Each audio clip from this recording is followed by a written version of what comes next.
मेरे को मेरी मम्मी ने बचपन से सिखाया है कि सच बोलना चाहिए, honesty is the best policy. आप लोगों के घर पे किसी ने ऐसा कुछ कहा कभी कि सच बोलना चाहिए? मानते हो आप इस चीज़ को कि सच बोलना ही चाहिए सर, या आपके कोई डिफरेंट ओपिनियन है? तो अब मैं आपको केस सिनेरियो देता हूँ। रात हो रही है, आप जा रहे हो ऑफिस से घर मुंह लटका के कि आज भी बॉस ने इतना काम कराया, छुट्टी देता नहीं, एटसेट्रा एटसेट्रा। कोई नहीं है सड़क पे, सुनसान सड़क है, अंधेरा हो रहा है, ठीक है। और आप घर पहुंचने वाले हो थोड़ी देर में, सामने से एक लड़की आती है भागी भागी भागी, और उसके चेहरे पे पसीने पसीने आया, डरी हुई है बहुत, ठीक है। वो आपको देखती है और आपके पास ही गली थी, वो मुड़ जाती है, भाग जाती है, ठीक है। आपको समझ नहीं आ रहा कि क्या हो गया। फिर आप सोचते हो कि ठीक है जो भी है, चलो घर चलो अपना। फिर आप देखते हो कि सामने से एक और बंदा आ रहा है, भागा भागा, हट्टा कट्टा, काला कलर, बड़ी बड़ी मूछें, और वो आपके पास आता है, रुकता है, पूछता है भाई साहब एक लड़की भाग रही थी यहाँ पे, आपने देखी है क्या? आप उसको देखते हो, आप देखते हो उसके हाथ में बहुत बड़ा सा चाकू, ठीक है। अब आपको पता है कि वो लड़की इधर गई, अब वो पूछ रहे हैं कि वो लड़की कहाँ गई है, तो आप क्या बोलोगे? नहीं पता। बताओ। सर कह रहे नहीं पता, आप बताओ आप क्या करोगे? उसके हाथ में चाकू है, आप उसको इग्नोर मार के चले जाओगे? क्यों नहीं कहेगा? कह भी सकता है, कुछ तो जवाब दोगे उसको। इग्नोर करके चले जाएंगे, मैडम बचपन से इग्नोर कर रही है बस, ऐसे थोड़ी होता है। आप बताओगे कि नहीं बताओगे? बस इतनी से नहीं बताओगे ना कि वो लड़की कहाँ गई, ठीक। अब बता दिया तो कुछ भी हो सकता है।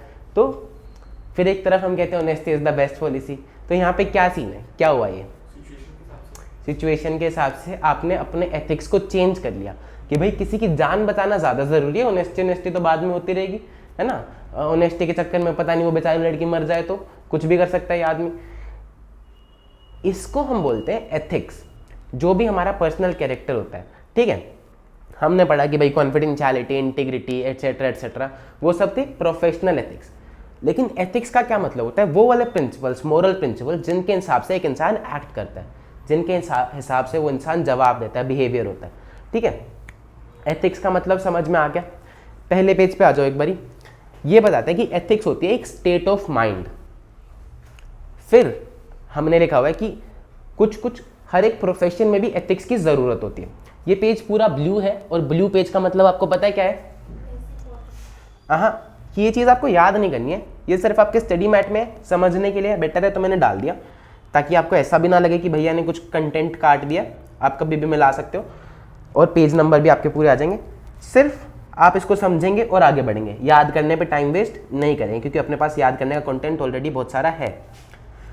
बोलता है meaning of ethics. Ethics is a state of mind. The term ethics means moral principles which governs a person behaviour और his conducting of an activity.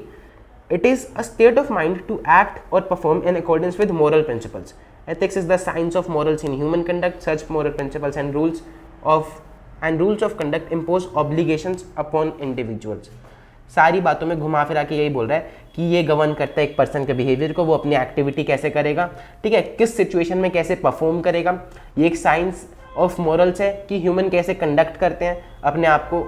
And ये जो मोरल प्रिंसिपल्स हैं, रूल्स हैं, ये एक बंदे के ऊपर ऑब्लिगेशन लगा देते हैं। जैसे कि अगर आपको कोई छोटा मोटा फ़ायदा हो रहा होगा तो भी आप सच बोल के अपना फ़ायदा छोड़ दोगे कि भाई चल ठीक है, मेरे को नहीं चाहिए 50 रुपये, तू अपना फ़ायदा, मतलब जो सच है वो सच है ना। ये एक ऑब्लिगेशन लगा देते हैं ह्यूमन के ऊपर कि भाई वो इस तरह से एक्ट करे। समझ रहे हो? इस पर ज़्यादा वैसे फोकस करने की ज़रूरत भी नहीं है, नॉर्मल सा। Need for professional ethics. Professional ethics की ज़रूरत क्या है? अब देखो, बहुत सारे, वो जो कहानी थी, लड़की को आपने बचा लिया, ठीक है, लेकिन वो आदमी था बहुत बड़ा सीरियल किलर था, वो रात को ऐसे ही बहुत सारी लड़कियों को मार देता था। वो आदमी के पास पैसा बहुत था। अब वो आदमी क्या करता है कि इतनी सारी लड़कियों को मार देता है, लेकिन उसने देश की सबसे बड़ी लॉ फर्म को हायर कर रखा है, ठीक है, और उसको बहुत पैसे देता है। तो सारे लॉयर्स उसकी तरफ से लड़ते हैं, जी नहीं ऐसा कुछ नहीं है, कोर्ट में उसको डिफेंड करते हैं, इसलिए वो आदमी आज तक पकड़ा नहीं जा रहा। क्या ये बात ठीक है? नहीं है ना, गलत है ना। ऐसे इंसान को जेल के पीछे होना चाहिए ताकि और लोगों की जान बच सके, लेकिन कुछ लोग पैसे लेके उसको बचा रहे हैं। अगर ऐसा होने लग जाए तो हर एक क्रिमिनल जिसके पास बहुत सारा पैसा है तो देश के कानून की धज्जियां उड़ जाएंगी। इसीलिए लॉयर्स के पास भी अपना एथिकल कोड होता है कि आप सच का साथ देंगे, आप सच वाली पार्टी को ही डिफेंड करेंगे, ठीक है। सिमिलरली आप गए डॉक्टर के पास कि डॉक्टर जी पेट में बहुत दर्द हो रहा है, कोई दवाई दे दो। डॉक्टर ने चेकिंग किया, कह रहा आपका तो ऑपरेशन करना पड़ेगा। कुछ नहीं था, आपको सिर्फ छोटा सा पेट में दर्द था, कह रहा ऑपरेशन करना पड़ेगा। अगले दिन आप ऑपरेशन कराने गए, उसने आपको बेहोश किया, किडनी विडनी निकाल के बेच दी। तो अगर ऐसा हो तो लोगों का ट्रस्ट उठ जाएगा डॉक्टरी के ऊपर से, ठीक है। फिर देश में बहुत बीमारियां भी फैलेंगी तो लोग डॉक्टर के पास नहीं जाएंगे कि भाई डॉक्टर तो बहुत खराब होते हैं।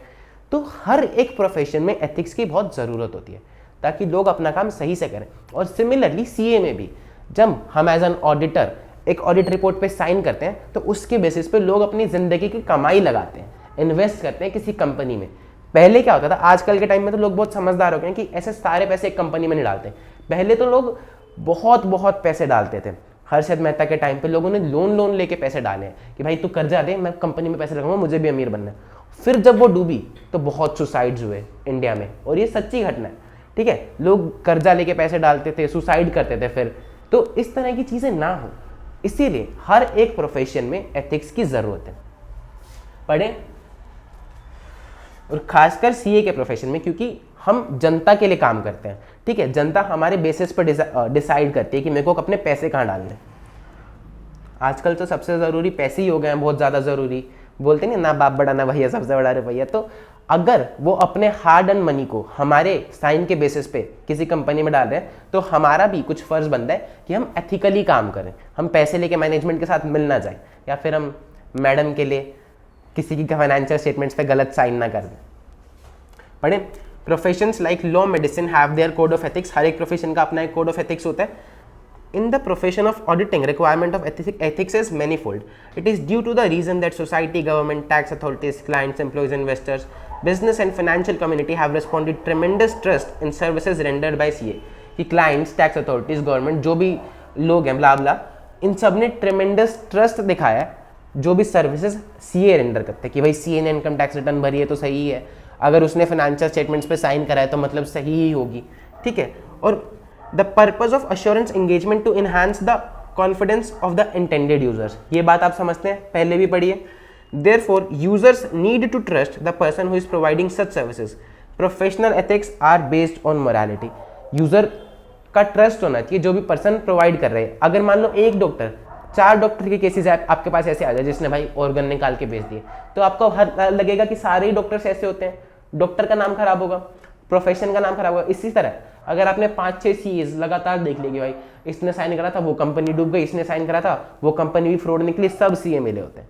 बातें ऐसी सुनी है आपने, है ना। तो यूजर्स को ट्रस्ट होना चाहिए जो बंदा सर्विसेज प्रोवाइड कर रहा है। इसलिए बोल रहे हैं कि professional ethics are based on morality. The respect and confidence enjoyed by a profession is dependent on the strictness and scrupulousness with which such ethics are adhered to by self discipline. ये बोल रहा है किसी भी profession की respect तभी रहती है जब स्ट्रिक्टली उस प्रोफेशन के कोड ऑफ एथिक्स को लोग फॉलो करते हैं, ठीक है। अगर सीए ऐसा कुछ भी साइन करेगा तो प्रोफेशन का नाम खराब हो जाएगा, आईसीआई बंद हो जाएगा। Accountancy profession has the responsibility to act in public interest. Professional ethics seeks to protect the interest of professional as a whole and act as a shield that enable us to command respect. इस line में कोई दिक्कत परेशानी कि हम सब लोगों के लिए काम करते हैं और इसलिए प्रोफेशनल एथिक्स हमारे लिए एज अ शील्ड काम करता है ताकि हम लोगों को रिस्पेक्ट बनी रहे। A CA, either in practice or in service, has to abide by ethical behavior. They are expected to follow the fundamental principles of professional ethics. हमें फंडामेंटल प्रिंसिपल्स फॉलो करने as a CA. Fundamental principle समझते हैं आप कौन से? Integrity, objectivity, confidentiality, professional behaviour, professional competence and due care, ये सब। Clients should be able to feel secure that there exists a framework of professional ethics which governs the principle of those services.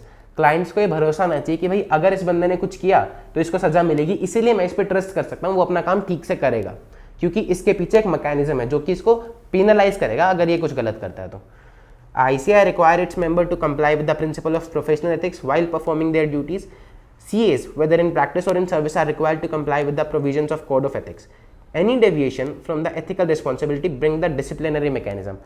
Disciplinary mechanism होता है penalise करना, penalty लगाना कि हम आपकी membership cancel कर देंगे या फिर हम आपको साइनिंग अथॉरिटी छीन लेंगे आपसे, COP ले लेंगे आपसे, डिग्री कैंसिल कर देंगे, ये सब। into action against the CA which may result into fine, suspension of membership, removal of membership and other disciplinary actions। ठीक है। फिर है principle based approach versus rule based approach. वो जो डिसीजन आपने मुझे दिया कि सर हम तो नहीं बताएंगे कि वो लड़की कहाँ है, तो that was principle based approach. लेकिन अगर हम रूल बेस्ड अप्रोच फॉलो करते तो हम मानते कि honesty is the best policy, जो लिखा है वही करना चाहिए, तो हम बताते। ठीक है, ये है फर्क प्रिंसिपल बेस्ड अप्रोच और रूल बेस्ड अप्रोच में, कि आप स्पिरिट पे जाओ कि जो बात वो कहना चाहता है कि भाई सच बोलो, लेकिन सही सर्कमस्टांसेस में सच बोलो। सच बोलने से किसी का फायदा होता है, इसीलिए सच बोलो। ट्रस्ट बना रहे इसीलिए सच बोलो, इसीलिए मत सच बोलो कि किसी का मर्डर हो जाए। ये होती है स्पिरिट ऑफ एथिक्स। जो बात लिखी है सिर्फ वो नहीं, जो बात किस लिए लिखी है, उसका इंटेंशन क्या था बात का, उसको पकड़ते हुए जब आप फॉलो करते हो तो वो होता है स्पिरिट ऑफ एथिक्स। ठीक है। और दूसरी होती है रूल्स बेस्ड अप्रोच, कि भाई जो लिखा है वही करेंगे। समझ में आई बात? फॉर एग्जाम्पल, एक प्रोफेशनल एग्जाम्पल भी दे देता हूं मैं आपको, कि एसएस में लिखा है, एएस में लिखा है कि भाई आपको अपनी सारी इन्वेस्टमेंट डिस्क्लोज करनी है। ठीक है। अब मैनेजमेंट ने ये लिखा है कि हमने इस कंपनी में 10,000 करोड़ की इन्वेस्टमेंट करी, लेकिन कंपनी का नाम नहीं बताया। अब ऑडिटर बोल रहा है कि सर आपको नाम बताना पड़ेगा, आपने इतने पैसे शेयर होल्डर के डाले तो आप नाम बताना पड़ेगा आपको शेयर होल्डर्स, ताकि डिसाइड कर पाएं कि इतनी बड़ी इन्वेस्टमेंट आपने उस कंपनी में करी है तो आपकी इन्वेस्टमेंट डूब जाए तो शेयर होल्डर उस हिसाब से अपना डिसाइड करेंगे कि भाई शेयर से पैसे निकालने के नहीं। ये लिखा हुआ है, this is rule based approach. Management कह रही है कि सर बताने में दिक्कत नहीं है, लेकिन अभी वो डील पूरी फाइनलाइज हुई नहीं है। ठीक है, पैसे गए हैं, लेकिन हो सकता है वो डील कम भी हो जाए, खत्म भी हो जाए, अभी पूरी तरह से नहीं एग्रीमेंट बना, साइन नहीं हुआ। तो अगर हम बता देंगे तो हमारे कॉम्पिटिटर्स उसे पोच कर लेंगे, अप्रोच करेंगे और फिर कहेंगे हम आपको अक्वायर करते हैं ज़्यादा पैसे में। तो जो हम फायदा कराना चाह रहे हैं शेयर होल्डर्स का इन्वेस्टमेंट करके, वो फायदा हो नहीं पाएगा अगर हम नाम बता देंगे। तो अब आप क्या करोगे? आप उनको कहोगे कि ठीक है आपने ये तो बता ही रखा है कि इन्वेस्टमेंट करी है, इतने की करी है, तो आप नाम मत बताओ। ठीक है। तो आपने क्या करा? स्पिरिट ऑफ एथिक्स को फॉलो करा कि एक्चुअल में क्या था, फायदा कराना शेयर होल्डर्स का। उस रूल का मतलब क्या था? ताकि शेयर होल्डर्स एक इन्फॉर्म्ड डिसीजन ले पाए। लेकिन उस रूल को यूज करके आप शेयर होल्डर्स का ही नुकसान करा दोगे कि नाम डिस्क्लोज करा, वो डील हुई नहीं, जो शेयर होल्डर्स का प्राइस बढ़ सकता था वो बढ़ा नहीं। ठीक है। तो दो रूल्स हैं, एक सीए बोलेगा कि सर ठीक है आप मत डिस्क्लोज करो, उसने क्या फॉलो करा? Spirit of ethics. और एक सीए कह रहा है कि नहीं सर आपको डिस्क्लोज करना ही पड़ेगा, मुझे नहीं पता, तो वो है रूल्स बेस्ड अप्रोच। ये आपके ऊपर है कि आप कौन सा फॉलो करना चाहते हैं। समझे? दोनों अप्रोचेस होती हैं। कॉन्फिडेंशियलिटी तब होता है जब सीए आपको जो मिली हुई इंफॉर्मेशन है वो किसी को बताए, लेकिन वो तो यहाँ पे कंपनी को ही बोल रहा है ना डिस्क्लोज करने को, क्योंकि लिखा हुआ लो में कि आप डिस्क्लोज करोगे। कंपनी तो सीए को तो पता ही है। ठीक है। अब सीए खुद जाके नहीं बताएगा ना भाई कि इन्होंने इस कंपनी में इन्वेस्टमेंट करी है, वो बोल रहा है कि मैनेजमेंट आप ही अपनी फाइनेंशियल स्टेटमेंट्स में डिस्क्लोज करो। डिस्क्लोजर रिक्वायरमेंट है ये। कॉन्फिडेंशियलिटी तब ब्रीच होगी जब सीए खुद जाके स्टेज पे चढ़ के बता दे कि भाई इन्होंने इस कंपनी में ये करा है वो करा है। समझ गए? पढ़ लें एक बारी। Principles based approach requires compliance with the spirit of ethics. It requires accountant to exercise professional judgment in every situation based upon their professional knowledge, skill and expertise. अपनी प्रोफेशनल जजमेंट लगाए, अपनी स्किल, अपनी knowledge और expertise के basis पे, और spirit of ethics को follow करें। It requires that the accountant should use professional judgement to evaluate every situation to arrive at conclusion. अपने हिसाब से हर सिचुएशन को एनालाइज करे और कंक्लूजन पे पहुंचे। ठीक है। However, rules-based approach to ethics strictly follows clearly established rules. ये बोल रहा है कि डिस्क्लोजर अगर लिखा है तो आपको करना पड़ेगा, मुझे नहीं पता किसी का फायदा किसका नुकसान, जो लिखा है वैसा होना चाहिए। It may lead to a narrow outlook and spirit of ethics may be overlooked. Spirit क्या थी यहाँ पे? ताकि शेयर होल्डर्स एक इन्फॉर्म डिसीजन ले पाए, ताकि उनका फायदा हो, उनका नुकसान ना हो। लेकिन यहाँ पर स्पिरिट ओवरलुक हो गई। अगर उसने बोला कि भाई आप डिस्क्लोज करो ही, तो अब शेयर होल्डर्स का फायदा होने से बच गया, रह गया। तो यहाँ पर स्पिरिट ओवरलुक होगी और एक नैरो आउटलुक आ गया। Strictly adhering to the rules. Further, rules-based approach is somewhat rigid as it may not be possible to deal with every practical situation relying upon rules. ये बोल रहा है कि रूल्स बेस्ड अप्रोच काफ़ी rigid हो जाती है, क्योंकि हर एक प्रैक्टिकल सिनेरियो को लिख पाना रूल्स के हिसाब से पॉसिबल नहीं हुआ था। जैसे आपके केस में था कि honesty is the best policy, लेकिन इस सिनेरियो में नहीं, ठीक है। तो वो चीज़ नहीं लिखी हुई कि इस सिनेरियो में और इस सिनेरियो में ये, तो वो रिजिड हो जाता है। Therefore it is necessary that the spirit of code is followed. इसीलिए ये ज़रूरी हो जाता है कि स्पिरिट फॉलो की जाए, ना कि रूल्स बेस्ड अप्रोच।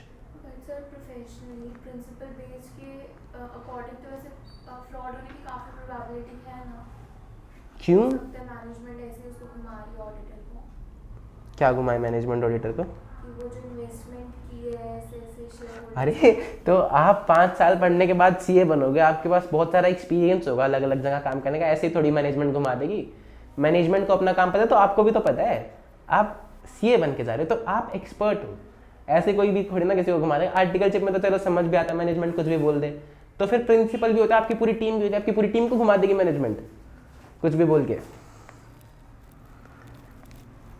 और वैसे भी हम अभी पढ़ेंगे, एक कहानी सुनाऊंगा मैं आपको डॉक्यूमेंटेशन के ऊपर। हर एक चीज़ का डॉक्यूमेंटेशन किया जाता है, वो वैलिड रीज़न लगता है तो ही हम उसको एक्सेप्ट करते हैं।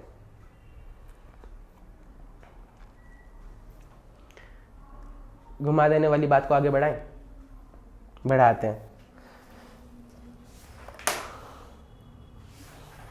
मैडम कह रही है अगर मैनेजमेंट घुमा देगी तो, देखो एक कॉन्सेप्ट होता है प्रोफेशनल स्केप्टिसिज्म का, वो बोलता है कि सीए को हर वक्त अलर्ट रहना चाहिए।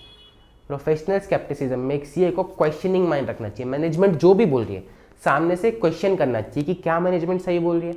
एक्सेप्ट नहीं कर लेना चाहिए कि भाई मैनेजमेंट तो राम राज्य चला रही है, जो बोल रही है सही बोल रही होगी, गलत क्यों बोलेगी। क्वेश्चनिंग माइंड रखना चाहिए। जो भी एविडेंस मैनेजमेंट दे रही है उसका क्रिटिकल असेसमेंट करना चाहिए और अलर्ट रहना चाहिए हर एक सिचुएशन के प्रति, ठीक है। जो भी कंपनी में चल रहा है क्या क्या होना चाहिए, क्वेश्चनिंग माइंड होना चाहिए, सोचना चाहिए, क्वेश्चन करना चाहिए जो भी मैनेजमेंट बात बता रही है, अलर्ट रहना चाहिए हर एक सर्कमस्टांसेस के प्रति। जैसे कि आपने इधर एंगेजमेंट लेटर पे साइन किया और उधर डायरेक्टर ने रेजिग्नेशन लेटर पे साइन किया, तो ये सिचुएशन कुछ गड़बड़ी दिखा रही है कि भाई उसने कुछ गड़बड़ी की होगी, अब ऑडिट हो रही है तो वो छोड़ के जा रहा है ना। तो ऑडिटर को अलर्ट रहना चाहिए। मैनेजमेंट आपको कुछ भी बता रही है तो कुछ भी नहीं मान लो, क्वेश्चन करो उसको, क्वेश्चनिंग माइंड होना चाहिए। और जो भी मैनेजमेंट एविडेंस दे रही है आपको तो उसका क्रिटिकल असेसमेंट करो, उसको एनालाइज करो कि भाई जो जीएसटी नंबर लिखा है उस पार्टी का वो सही भी है क्या नहीं है। आप चेक कर सकते हो जीएसटी पोर्टल पर जाके, जो बिल है वो असली है भी या नहीं है, ठीक है। जो ट्रांजैक्शन हुई है वो कोई इसका यार दोस्त भाई बंधु तो नहीं जिससे एक्सटर्नल कंफर्मेशन दिला रहा है। हमने कहा कि भाई बैंक से सर्टिफिकेट लेके आया तो खुद तो नहीं प्रिंट करके दे रहा है। तो क्रिटिकल असेसमेंट करना है, ऑडिट एविडेंस जो भी मैनेजमेंट उसको देती है, ये होता है प्रोफेशनल स्केप्टिसिज्म।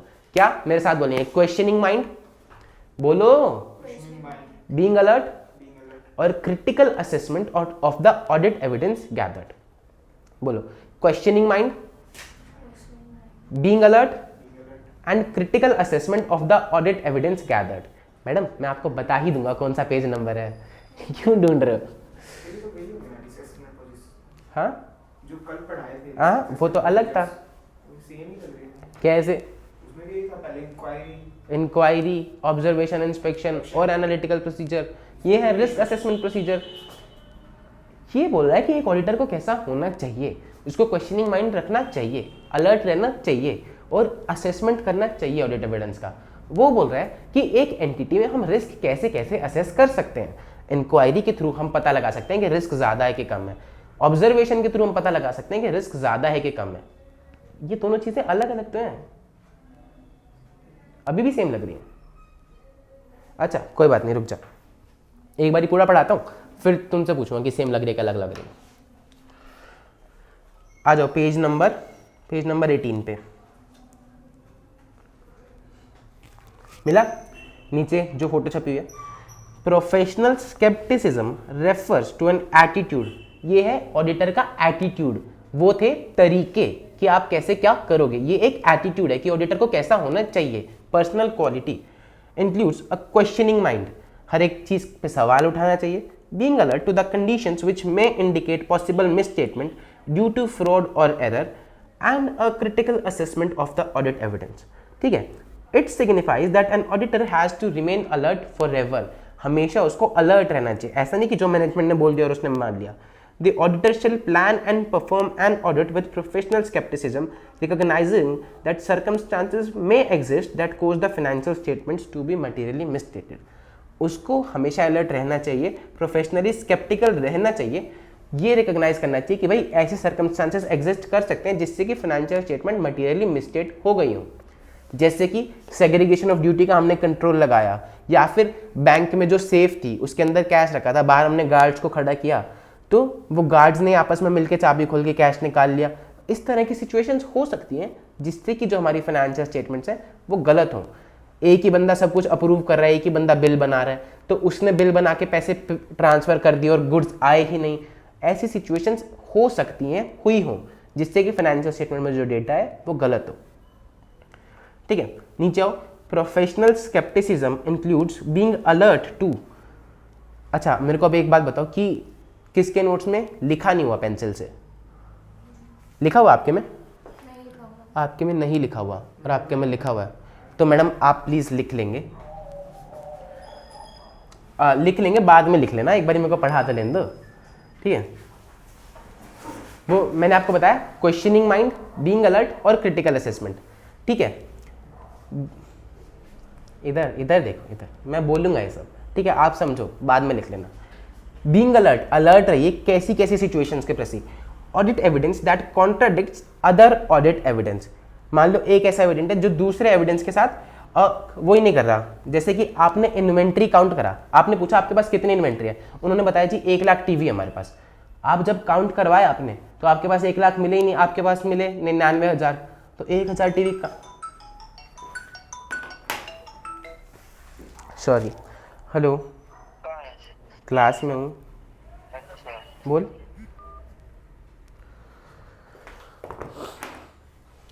दो ऑडिट एविडेंस, एक ऑडिट एविडेंस जो आपने उनसे पूछा, जो उन्होंने बताया कि 1 लाख टीवी है, एक दूसरा ऑडिट एविडेंस जो आपने फिजिकल वेरिफिकेशन करवाई, 99,000 निकले।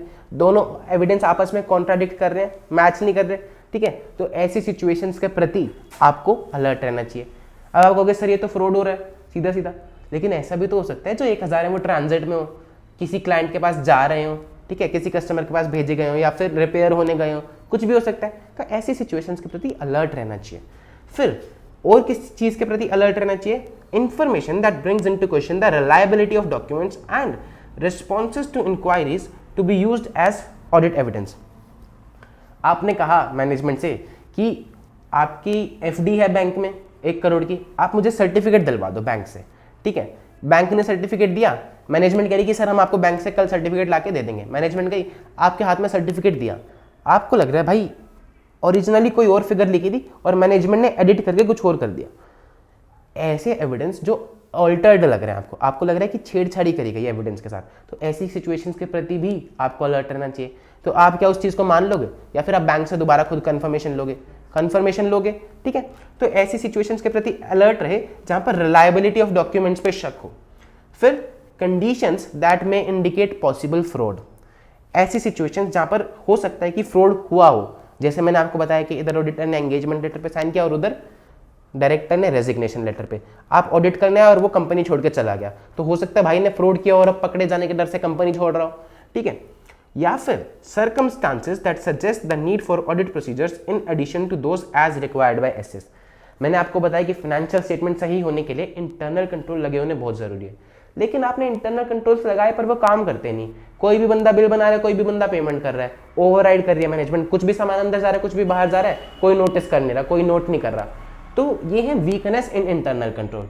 तो इसके लिए अब आपको अपने ऑडिट प्रोसीजर्स बढ़ाने पड़ेंगे कि कम करने पड़ेंगे? बढ़ाने पड़ेंगे, ठीक है।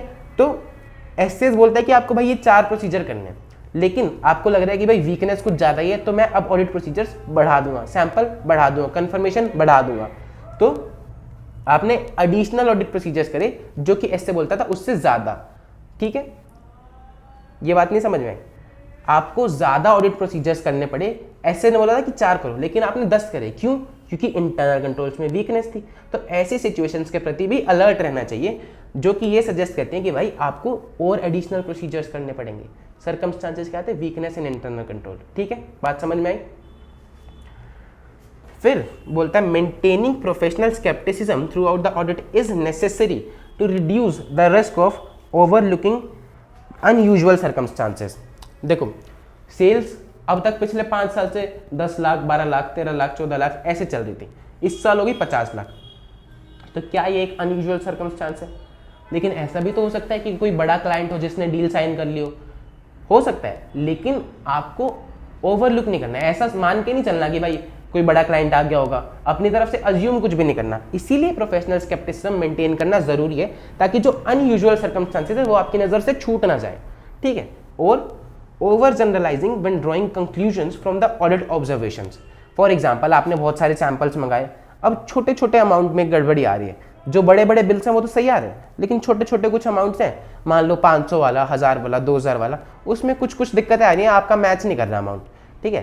तो आप इन सबको ओवर जनरलाइज ना कर दो कि ठीक है भाई छोटे में ही तो दिक्कत है, वो तो मटेरियल ही नहीं है, बड़े वाले मटेरियल होते हैं तो उसमें तो सब कुछ ठीक ही है। हो सकता है छोटी छोटी गलतियां मिलकर बहुत सारी गलतियां और फिर वो मटेरियल अमाउंट बन जाए, ठीक है। तो maintaining professional scepticism is necessary, ताकि आप ओवर जनरलाइज ना कर दो। And last is using inappropriate assumptions in determining the nature, timing and extent of the audit procedures and evaluating the results thereof। कि आप मान के बैठे हो कि भाई क्लाइंट तो राम राज्य चला रहा है और जो भी बोलेगा सच बोलेगा, ठीक है, उसने जो डॉक्यूमेंट दिया आपने कहा जी सर लाइए, हमने मान लिया। ऐसी चीजें आप ना करें, इसलिए आपको प्रोफेशनल स्केप्टिसिज्म मेंटेन करना जरूरी है। कोई डाउट, दिक्कत, परेशानी आता, बात समझ में आ रही है? फिर लास्ट में बोलता है कि is necessary, professional skepticism is necessary to the critical assessment of the audit evidence. It also includes consideration of the sufficiency and appropriateness of audit evidence, कि आपका जो audit evidence है वो sufficient भी होना चाहिए और appropriate भी होना चाहिए। ये बात आपने कहीं पढ़ी है पहले? कहाँ पढ़ी है? चैप्टर 1 में पढ़ी है, और मैंने आपको बताया था कि ऑडिट में कैसा एविडेंस होता है?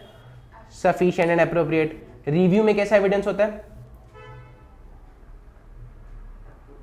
बोलो बोलो, चार बार चिल्ला चिल्ला के बात बताई थी। रिव्यू में कैसा एविडेंस होता है? सफिशिएंट एंड एप्रोप्रिएट ही होता है। और assurance engagement, prospective financial information का जब अश्योरेंस देते हैं तो वहां कैसा एविडेंस लेंगे? एग्जैक्टली, एविडेंस में हमेशा सफिशिएंट एंड एप्रोप्रिएट एविडेंस ही लेंगे। अगर आपने अपना एविडेंस ही ढीला छोड़ दिया तो फिर आप बात किस बेसिस पे करोगे, ठीक है। तो एविडेंस कहीं पे भी हो हमेशा सफिशिएंट एंड एप्रोप्रिएट, ठीक है। ये बोलता है consideration of sufficiency and appropriateness of evidence, और फिर नीचे red keywords, in case of doubt, अगर उसको कहीं भी किसी भी चीज में डाउट आता है, रिलायबिलिटी ऑफ इन्फॉर्मेशन में या फिर कोई भी पॉसिबिलिटी लगती है फ्रॉड की, तो ही शुड इन्वेस्टिगेट फर्दर, और ज़्यादा डीप में जाना चाहिए। जब उसको लग रहा है कि भाई मैनेजमेंट उल्टे सुल्टे सवाल के जवाब दे रही है, तो वो अपने ऑडिट प्रोसीजर्स बढ़ाएगा, फर्दर इन्वेस्टिगेशन करेगा कि भाई ऐसा क्यों है।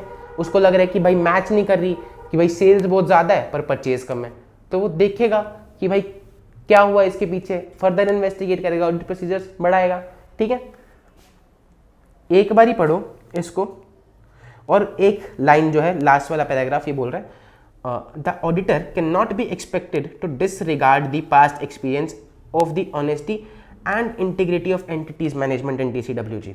अब सर गए ऑडिट करने, सर कह रहे हैं प्रोफेशनल स्केप्टिसिज्म, मैनेजमेंट कह रही है सर ये डेटा, कह रहा शक हो रहा है मुझे तुम पे, झूठा लग रहा है तुम्हारा डेटा।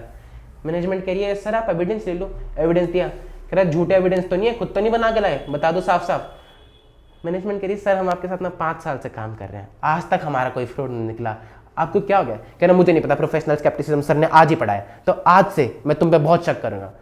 ये बोल रहा है कि प्रोफेशनल स्केप्टिसिज्म का मतलब ये नहीं है कि आप पास्ट एक्सपीरियंस को डिसरिगार्ड ही कर दो बिल्कुल ही।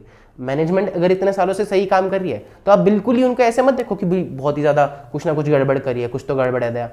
आप उसको भी कंसिडरेशन में लाओ और उसके हिसाब से अपनी जजमेंट लगाओ कि कितना स्केप्टिकल होना और कितना नहीं। समझ गए? एक बारी प्लीज पढ़ लो और मुझसे पूछ लो कोई भी डाउट, दिक्कत, परेशानी।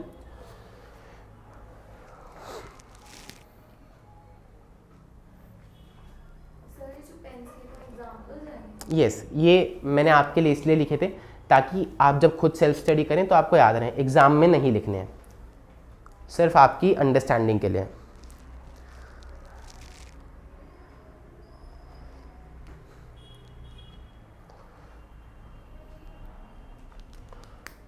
दस एग्जाम्पल मैं इसलिए नहीं देता क्लास में एक एक चीज़ के, ताकि मैं एक ही देता हूँ ताकि वो चीज़ आपको याद रह जाए, और इसीलिए मैं वो लिख भी देता हूँ। 10 दूंगा ना फिर आपको लगेगा कि क्या बताया था, कंफ्यूज हो जाओगे बहुत सारे एग्जाम्पल्स में।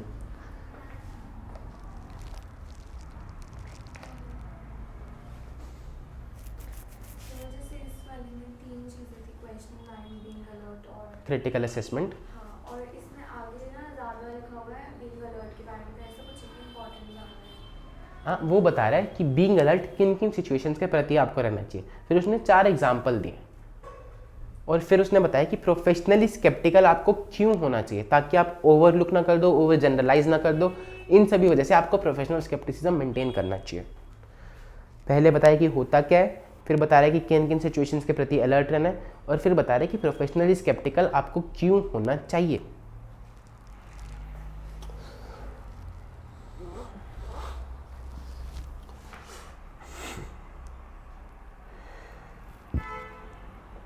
बहुत ही ज़्यादा इंपॉर्टेंट टॉपिक है, प्लीज़ इसको एक बार अच्छे से पढ़ लो। कहीं भी कोई डाउट, दिक्कत, परेशानी तो मुझसे पूछ लो।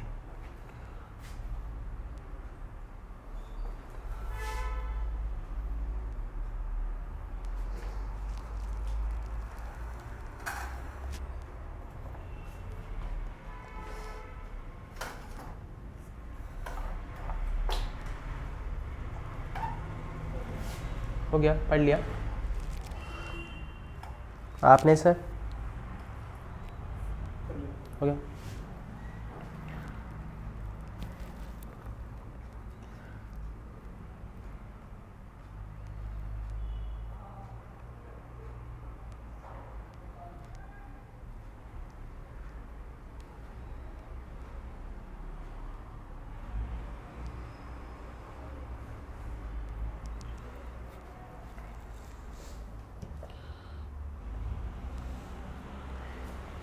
अब मैंने आपको क्लास शुरू करने से पहले पूछा था कि रेस्पॉन्सिबिलिटीज ऑफ मैनेजमेंट क्या होती है, दोनों सुनाओगे एक एक बार बताओ।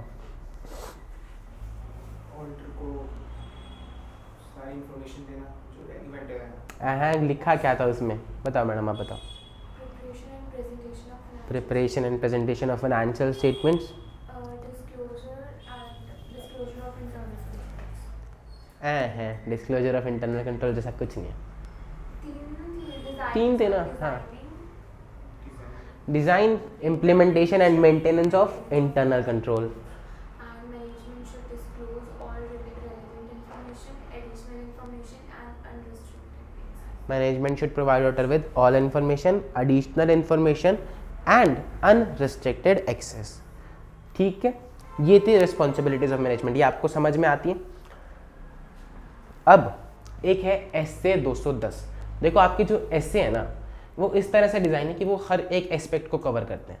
तो एसए 210 आपको बोलता है कि एसए 210 का नाम है agreeing the terms of engagement. बोलोगे मेरे साथ, agreeing the terms of engagement. ठीक है, बोलो, agreeing the terms of engagement. Engagement बोले तो, डिग्री ऑफ कॉन्फिडेंस जो बढ़ाते एंगेजमेंट बोले तो कॉन्ट्रैक्ट जो भी मैनेजमेंट ने और हमने किया है, ठीक है, उसकी टर्म्स को अग्री करना बताता है एसए 210। ठीक है, सबसे पहले ऑडिटर क्या अग्री करेगा? पेज नंबर, इस पे आ जाओ, पेज नंबर 20 पे।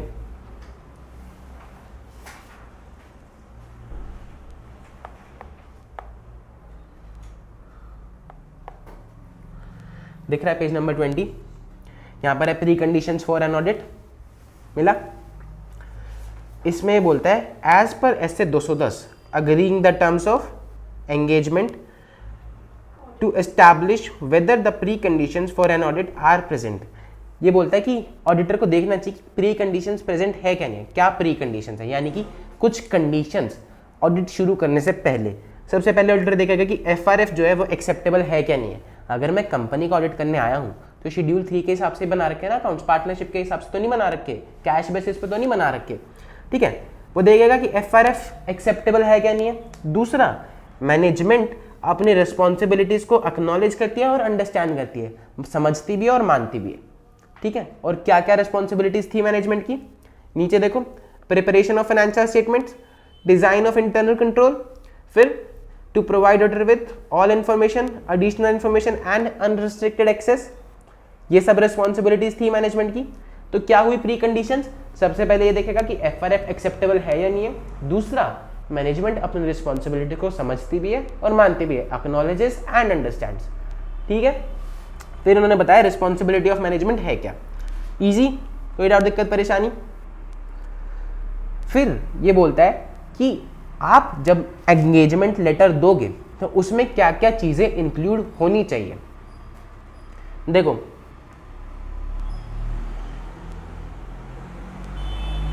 नीचे agreement on audit engagement term, ये बोलता है कि जो टर्म्स हैं वो अग्री होनी चाहिए और it should be recorded in an audit engagement letter.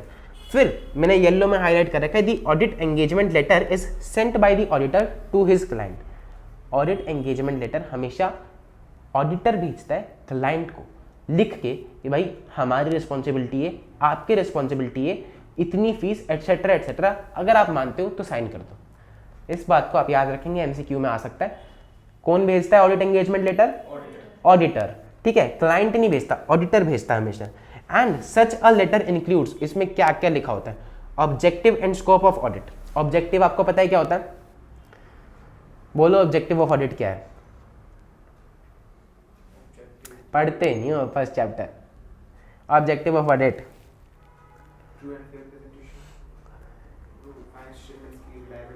आते हैं, ऑब्जेक्टिव बताते हैं आपको।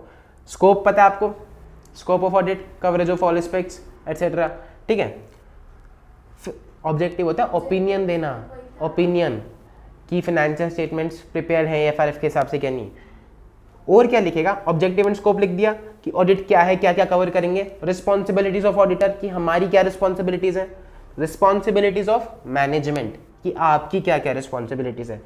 Identification of AFRF for the preparation of financial statement कि आपकी जो फाइनेंशियल स्टेटमेंट्स हैं वो इस AFRF के हिसाब से प्रिपेयर होनी चाहिए, शेड्यूल 3 के हिसाब से प्रिपेयर होनी चाहिए। Reference to the expected form and content of any reports to be issued by the auditor and a statement that there may be circumstances in which a report may differ from its expected form and content।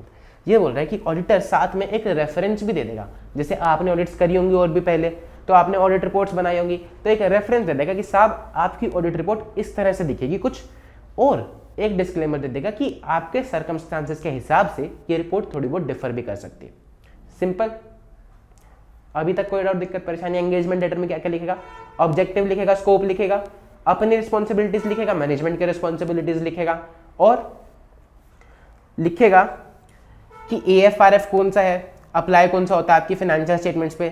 साथ ही में इस तरह की report दिखेगी और कुछ differ भी हो सकता है अगर आपके सर्कमस्टांसेस चेंज हुए तो। ठीक है, सर जो ये फिफ्थ पॉइंट वो लिखेगा, Yes। तो वो किसी कंपनी को ही रेफर करेगा जैसे? हाँ, किसी को भी रेफर कर सकता है, किसी कंपनी के रिपोर्ट को, मतलब सिंपल एक ऑडिट रिपोर्ट को, या फिर ऑडिट रिपोर्ट का एक फॉर्मेट रेफर कर सकते हैं कि सर इस तरह से आपका कुछ ऑडिट रिपोर्ट का फॉर्मेट रहेगा, उसमें हम बताएंगे आपकी कंपनी के हिसाब से क्या डिफर होता है।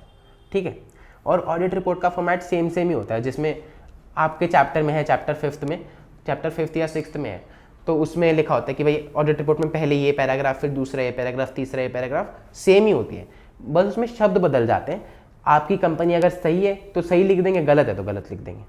ठीक है, नीचे आए, आपको एक लेटर दिख रहा है, PJC मलियन कंपनी, ये है एक सैम्पल एंगेजमेंट लेटर। ठीक है, ऑडिटर इस तरह का कुछ लेटर भेजेगा। देखो अब एक बारी फटाफट इसको पढ़ेंगे, इसमें क्या क्या लिखा है। इसमें सबसे पहले तो CA की कंपनी का नाम लिखा है, PJC मलियन कंपनी, चार्टर्ड अकाउंटेंट्स। ठीक है, फिर ये बता रहा है to the board of directors of Pristine Products Limited, की किसको एड्रेस कर रहे हैं हम ये लेटर? प्रिस्टीन प्रोडक्ट्स लिमिटेड उनका क्लाइंट है, कंपनी है जिनके लिए हम ऑडिट करने वाले हैं। फिर ये बोलता है objective and scope of audit. आ गई वो वाली बात जो हमने पढ़ी थी कि ऑब्जेक्टिव एंड स्कोप होना चाहिए। देखो रेड वाले कीवर्ड्स में पढ़ो, ऑब्जेक्टिव क्या ऑडिट का? To obtain reasonable assurance whether the financial statement as a whole are free from material misstatement whether due to fraud and error. ठीक है, ये है ऑब्जेक्टिव ऑडिट का। Next is responsibilities of auditor. Responsibilities of auditor में 5 point लिखेगा, इसको अभी हम पढ़ते हैं। फिर अगले पेज पे आ जाओ, responsibilities of management. Responsibilities of management पे आ गए। इसमें देखो क्या क्या लिखा है कि मैनेजमेंट की क्या रिस्पॉन्सिबिलिटी है, प्रिपरेशन ऑफ फाइनेंशियल स्टेटमेंट्स। ठीक है, किस बेसिस पे? ये बोलता है on a going concern basis. फिर consistent application of appropriate accounting policies. इस तरह का मैंने आपको कुछ पढ़ाया था पहले कि मैनेजमेंट अगर चालू है तो मैनेजमेंट क्या कर रही है, हर साल चेंज कर रही है SLM से WDP से SLM, ताकि प्रॉफिट एडजस्ट कर सके। तो ऑडिटर देखेगा कि गोइंग कंसर्न बेसिस के हिसाब से बनाए हैं कि नहीं बनाए हैं। कंसिस्टेंट एप्लीकेशन है अकाउंटिंग पॉलिसीज का, and responsibility for making judgement and estimates that are reasonable. जो भी जजमेंट लगाया, एस्टिमेट लगाया कि रीवैल्यूएशन अगर आपने बिल्डिंग का करा है तो 10 लाख से 12 लाख ही करा है, जो कि उसकी एक्चुअल वैल्यू है, ना कि 10 लाख से 1 करोड़ कर दिया।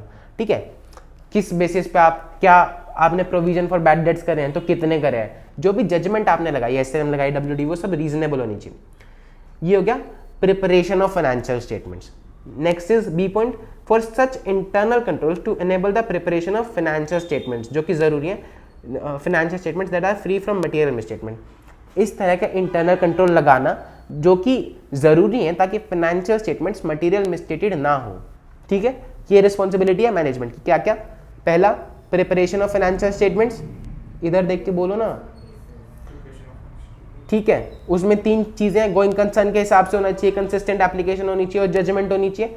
दूसरा, इंटरनल कंट्रोल लगाना ताकि फाइनेंशियल स्टेटमेंट मटेरियली मिसस्टेटेड ना हो। और तीसरा, to provide auditor with all information, additional information and unrestricted access. ठीक है, ये चीज़ें आपको ऑलरेडी आती हैं, पढ़ी हैं पहले। फिर उसने लेटर में क्या लिखा है? फीस लिखी है, काम करेगा तो पैसे तो लेगा, कि हमारी फीस एक्स जो भी होगी एटसेट्रा एटसेट्रा। फिर वो बता रहे हैं कि रिपोर्ट किसको करेंगे, we will report to the members of Pristine Products Limited as a body. हम प्रिस्टीन प्रोडक्ट्स लिमिटेड के मेंबर्स को, शेयर होल्डर्स को रिपोर्ट करेंगे। ठीक है, and give a true and fair view in conformity with the accounting principles accepted in India. और ये बताएंगे कि जो फाइनेंशियल स्टेटमेंट है वो कंपनीज एक्ट 2013 के हिसाब से बनी है और एक ट्रू एंड फेयर व्यू देती है in conformity with the accounting principles, accounting principles के हिसाब से। फिर लास्ट में क्या लिखा है? Please sign and return the attached copy of this letter to indicate your acknowledgement. आप साइन करके दो ताकि हम मान लें कि आपने इसको एक्नॉलेज कर लिया। ठीक है, क्या क्या लिखा है इसमें?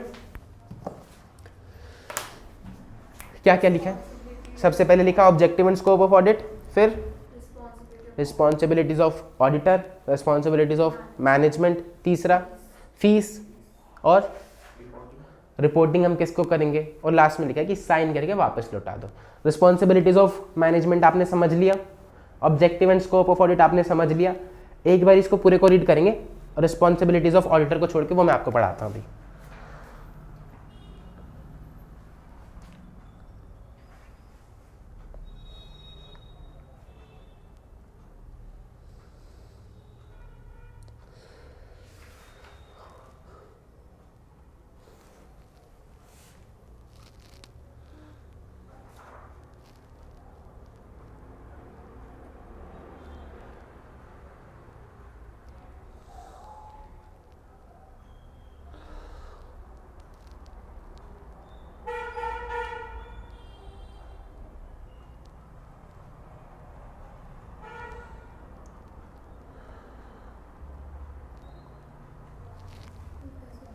पढ़ भी लिया?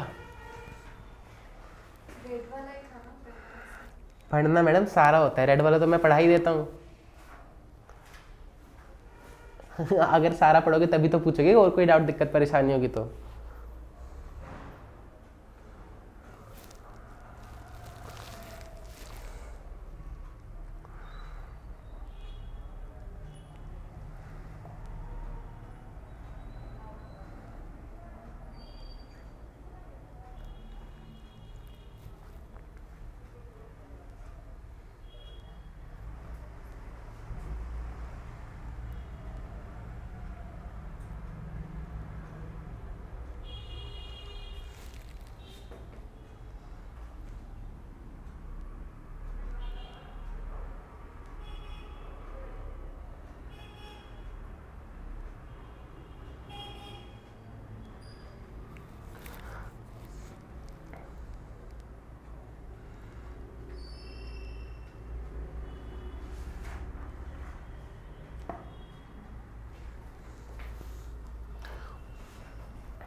देखो एक बार रिस्पॉन्सिबिलिटीज ऑफ ऑडिटर पढ़ लें। ये बोल रहा है रिस्पॉन्सिबिलिटीज ऑफ ऑडिटर क्या है। ऑडिटर मैनेजमेंट को बता रहा है कि हमारी क्या रिस्पॉन्सिबिलिटी है। मैंने आपको समझाया था आप लोगों को तो पता ही है, एटलीस्ट चैप्टर 3 में मैंने आपको समझाया था 3 बंदे भेजेगा डॉन अपने, और क्या करेगा? रिस्क असेस करेगा, पता लगाएगा कि एंटिटी में रिस्क कितना है ताकि उसके हिसाब से अपने ऑडिट प्रोसीजर्स डिसाइन कर सके। ठीक है। सो identify and assess the risk of material misstatement, ये है ऑडिटर की रिस्पॉन्सिबिलिटी, देखे कि कितना रिस्क है, आइडेंटिफाई करे, असेस करे कि रिस्क ज़्यादा है कि कम है, ठीक है। And design and perform audit procedures responsive to those risk, उसके हिसाब से अपने ऑडिट प्रोसीजर डिज़ाइन करे और परफॉर्म करे। And obtain audit evidence that is sufficient and appropriate, ठीक है, और ऑडिट एविडेंस ऑब्टेन करे जो कि सफिशिएंट अप्रोप्रिएट हो। Second, obtain an understanding of internal control relevant to audit, ताकि उसे ये पता चल सके कि इंटरनल कंट्रोल वीक है, अच्छा है, स्ट्रॉन्ग है, उसके हिसाब से वो अपने फर्दर ऑडिट प्रोसीजर डिज़ाइन कर सके, रिस्क असेस कर सके। फिर हमने बोला कि मैनेजमेंट अकाउंटिंग पॉलिसीज़ यूज़ करती है, तो अप्रोप्रिएटनेस देखिए जो भी अकाउंटिंग पॉलिसीज़ यूज़ करी है मैनेजमेंट ने, तीसरा पॉइंट। चौथा point, appropriateness of use of going concern basis, हमने पढ़ा मैनेजमेंट की रिस्पॉन्सिबिलिटी है फाइनेंशियल स्टेटमेंट्स बनाने की, वो बनाएगी गोइंग कंसर्न बेसिस पे।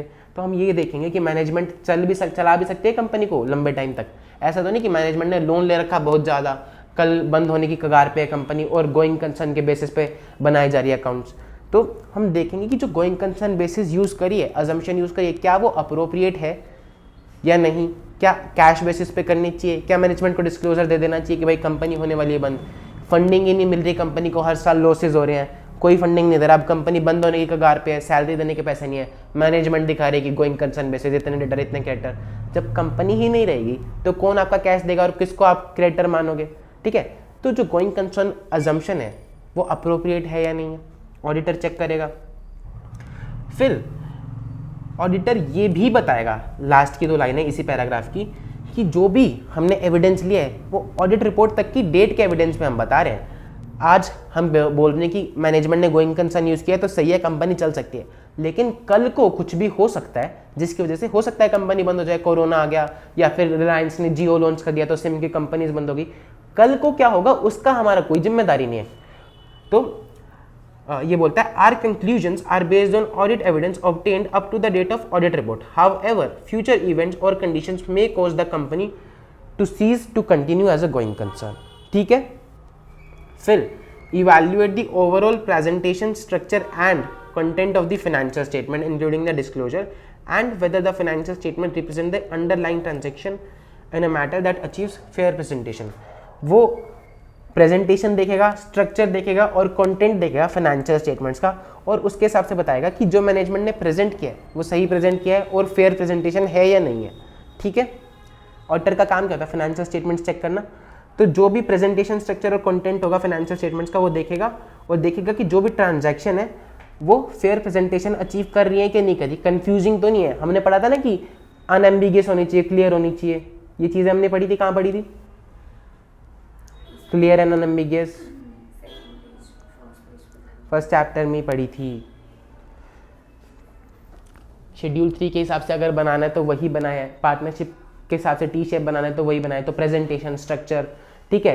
रिजर्व एंड सरप्लस के अंदर प्रॉफिट एंड लॉसेस आने चाहिए तो वहीं लिखी हैं, ये सारी चीज़ें वो देखेगा, फाइनेंशियल स्टेटमेंट को इवैल्यूएट करेगा।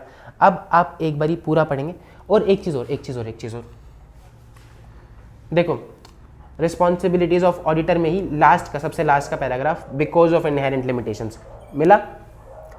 ऑडिटर ये भी लिखेगा कि इनहेरेंट लिमिटेशंस ऑफ ऑडिट की वजह से there is an unavoidable risk that some material misstatements may not be detected, कि कुछ मटेरियल मिसस्टेटमेंट डिटेक्ट ना हो पाए even though the audit is properly planned and performed in accordance with SAs. ये सारी चीज़ें आपने पढ़ी हैं कि हम एब्सोल्यूट एश्योरेंस नहीं दे सकते, तो उसने लिख के भी बता दी एंगेजमेंट लेटर में, ठीक है। अब आप प्लीज़ एक बारी पढ़ लोगे इसको पूरा।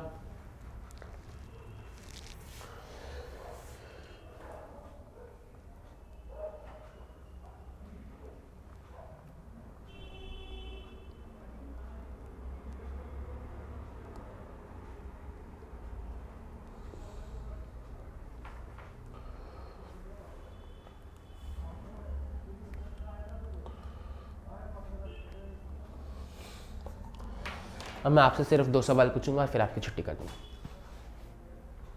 तो अच्छे से पढ़ लो।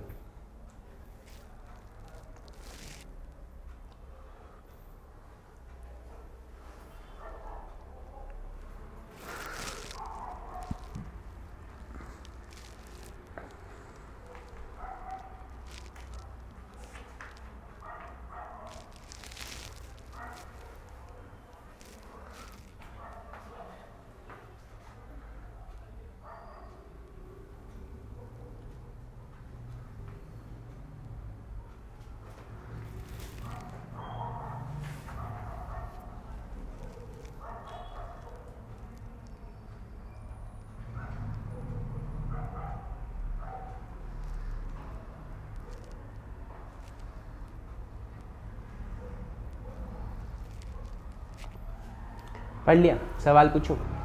पीयूष कह रहा था कि सर मैं ना बहुत बोलता हूँ, पूरी क्लास में चुप बैठता है लड़का, फिर कहता मैं बहुत बोलता ही नहीं है। अब एक बात बताओ, हमने बता दिया कि रिस्पॉन्सिबिलिटीज ऑफ मैनेजमेंट क्या है, pre conditions of an audit क्या है। प्री कंडीशंस का मतलब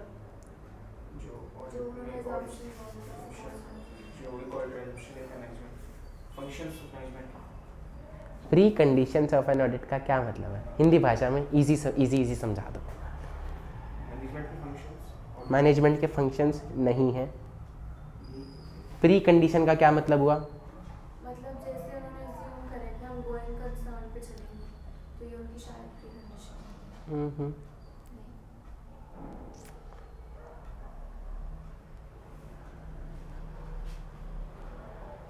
सोचो। हाँ, कैसे बनाना है सब कुछ, policies, counting policy, response. Condition से पहले डिसाइड करने को प्री कंडीशन। हाँ, आप पहुँच रहे हो वहाँ तक थोड़ा थोड़ा। आप एक बात बताओ, मैंने आपको कहानी सुनाई थी कि आप ऑडिट करने गए, मैनेजमेंट के दरवाजे पे खटखटाया, मैनेजमेंट कह रही है यार आज मन नहीं ऑडिट कराने का। फिर मैनेजमेंट ने क्या करा, आपको 2 पन्ने दे दिए, कर लो ऑडिट, और कुछ नहीं देंगे। ये सब क्या था? लेटर्स में जो लिखते कि हमें ये चीजें चाहिए। प्री कंडीशन का मतलब होता है पहले से ही डिसाइड की गई कंडीशन कि भाई अगर तुम अग्री करते हो तो हम ऑडिट कराएंगे। कि मैडम आपसे पूछेगी कि सर अगर आप ये चीज़ अग्री करते हो, मेरे को हर साल ट्रिप पे लेके जाओगे तो मैं आपसे शादी करूंगी, फालतू बकवास नहीं करोगे, मेरे को घुमाने लेके जाओगे तो मैं आपसे शादी करूंगी, मेरे को डांटोगे नहीं तो मैं आपसे शादी करूंगी। ये है प्री कंडीशंस, कि कोई भी काम शुरू करने से पहले जो भी कंडीशंस लगाई गई हैं वो होती हैं प्री कंडीशंस। अगर प्री कंडीशंस अग्री होती हैं तो वो काम होता है, ठीक है। अगर मैनेजमेंट को हमने बोला कि आपकी रिस्पॉन्सिबिलिटी है, मैनेजमेंट कह रही हम तो नहीं मानते, कर लो क्या करोगे, हम तो नहीं देंगे इन्फॉर्मेशन, हम तो नहीं देंगे एक्सेस, फिर क्या करोगे आप? हाँ, कुछ भी नहीं कर सकते।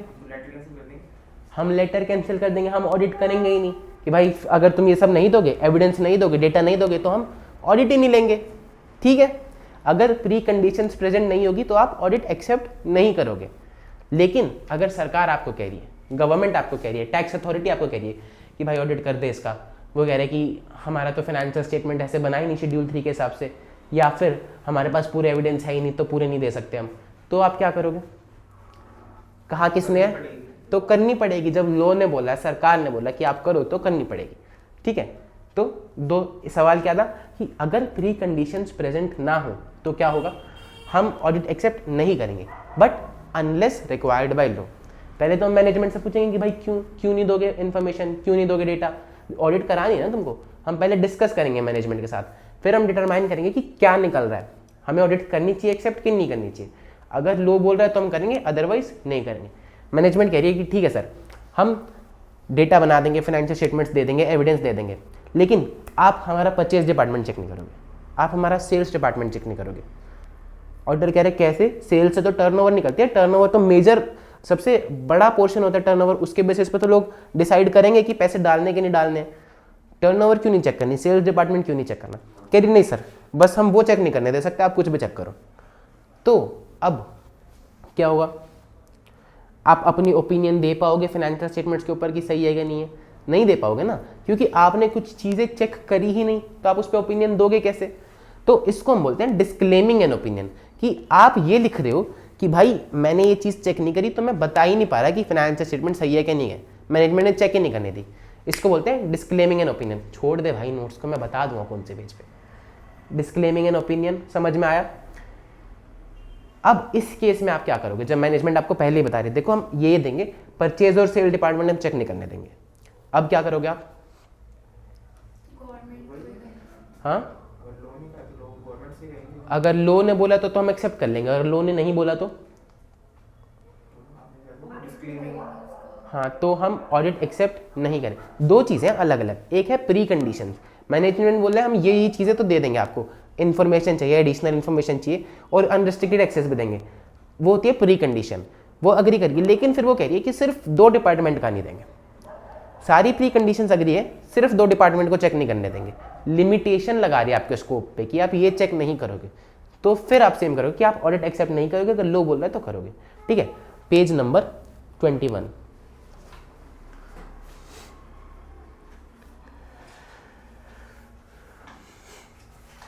ये बोल रहा है what happens if the preconditions for an audit are not present, कि क्या होगा अगर प्री कंडीशंस ही प्रेजेंट ना हो। प्री कंडीशंस आप समझ गए, ठीक है। वो फिर कह रहा है अगर प्री कंडीशंस प्रेजेंट नहीं होगी the auditor shell discuss the matter with management, कि भाई क्या समस्या है, क्यों नहीं दे पा रहे हो, ठीक है। And unless required by law regulation to do so the auditor shall not accept the proposed audit engagement, जब तक लॉ ने नहीं बोला तब तक ऑडिटर को एक्सेप्ट नहीं करनी चाहिए।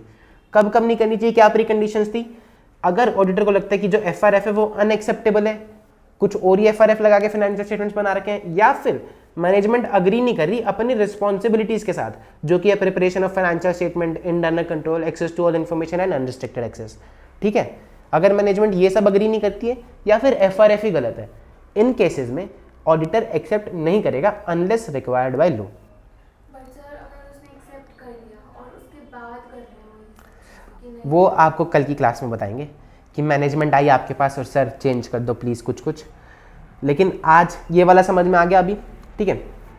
Limitation on scope prior to audit engagement acceptance, अभी आपने एक्सेप्ट नहीं करा, उन्होंने कहा कि प्री कंडीशंस ठीक है, हमने एफआरएफ सही लगाया, हम अपनी रिस्पॉन्सिबिलिटीज भी मानते हैं, समझते हैं, इन्फॉर्मेशन देंगे, सारी देंगे, एक्सेस भी देंगे, लेकिन सर आप 2 डिपार्टमेंट चेक नहीं कर सकते। लिमिटेशन लगा दी स्कोप पे, ठीक है।